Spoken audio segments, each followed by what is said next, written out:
My client was interviewed in her home, well, actually interrogated in her home by federal law enforcement without the benefit of attorney, and she was arrested on June 3rd. That's Saturday.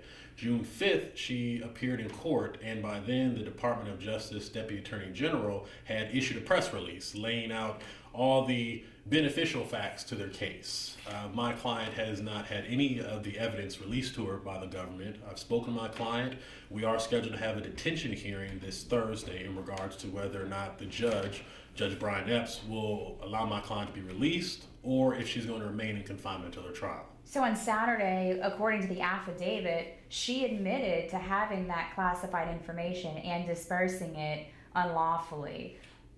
Talk to me about how you think that she should not have been arrested at that time. Now, that's based on the affidavit application for a search warrant. Again, I haven't seen or heard any statement. We don't know if that statement was recorded. We don't know what was said in the statement. So we're going to litigate that statement in court because of the constitutional issues. Again, my client wasn't given the benefit of legal counsel when she was interrogated by law enforcement inside of her home.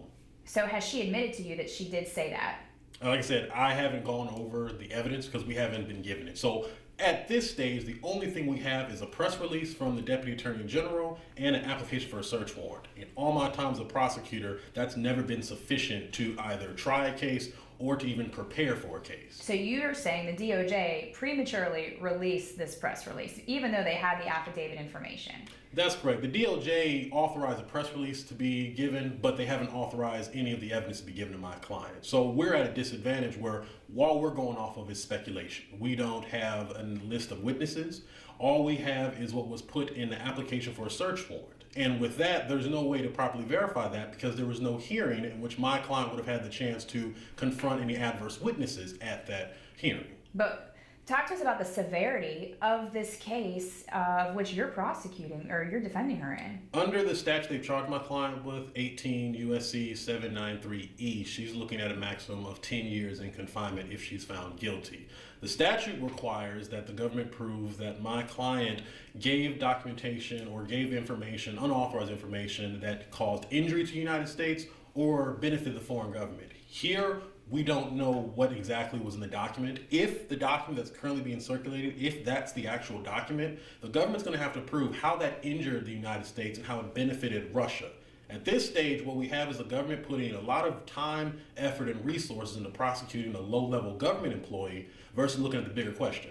Did Russia attempt to interfere in our elections? And so when they were able to trace back the piece of paper or the classified information, as the DOJ is calling it, that was sent to the Intercept, how, in your understanding, was Winner tracked down as the person who was the sender? According to the affidavit search warrant and the press release, the government says that there were 6 people that they thought had access to this document and had printed out. How they narrowed it down to Mrs. Winter, we still haven't seen that evidence. We don't even know who the other 5 people are, nor have we had a chance to speak to them. So there's still additional questions, such as why do they think those people were responsible? Did those people give any statements? And if so, do they have any other information that could be beneficial to my client's defense? And could those be local folks also? It's possible. That's the quagmire we're in right now. All of this information we have, we're having to go off of a search warrant as well as a press release. We don't have concrete facts. Has Winter denied to you that she was the one who passed on that classified information to the Intercept? I've had a chance to speak to my client, but as far as what information we've discussed, right now, as I said, we haven't had a chance to go over any evidence. So it'd be premature for my client to make any definitive statements or for me to pass on any definitive statements until the government has fulfilled their obligation and given us the evidence that they say that they have. And you as an attorney, you recognize the severity of this case. Absolutely. Because of my client, my client has no criminal history. She's a veteran. She served in the Air Force for 6 years, but now she's been pulled into this political windstorm where there is a much larger debate going on that this administration is choosing not to focus on. Instead of focusing on the question of was Russia involved in interfering with the election, now we're focusing on whether or not, or the extent of punishment for this low-level government employee. Could be a whistleblower, though. It's possible. Again, I've got to see more information. At this stage, all we just have is a press release. In addition to that, we did go on her Facebook and her Twitter, as I'm sure you have or will do in your case.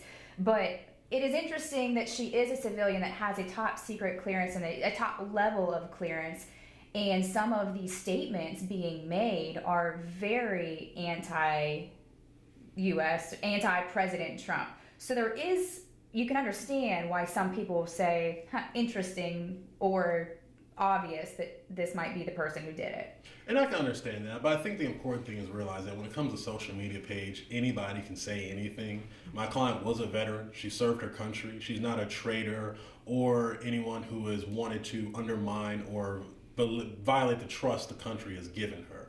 What's on her social media page, I can't independently verify whether that's her page or if someone just put up information and said it's her page. What I do know is that my client, again, has served her country for many years, and that at this stage, the government has been in a rush to push forward their own narrative as to what happened. No criminal background on her, you're saying? That's correct. How long has she been living in Augusta? She's been in Augusta since December of 2016. Okay. Moving forward, what does this case look like for you and your client? Well, right now, our focus is going to be the detention hearing, seeing that the judge grants her bond so that she can be released prior to trial as opposed to sitting in confinement. Her sitting in confinement is not going to benefit anybody. There's very little chance that my client's going to commit any new offenses. She has no access to her prior employment. There's no witnesses for her to intimidate. There's very little chance she's going to flee the jurisdiction, especially with all the coverage she's received. There's nowhere she could run that she couldn't be recognized. So for those reasons, we believe that a detention hearing, the best resolution would be her being released prior to trial.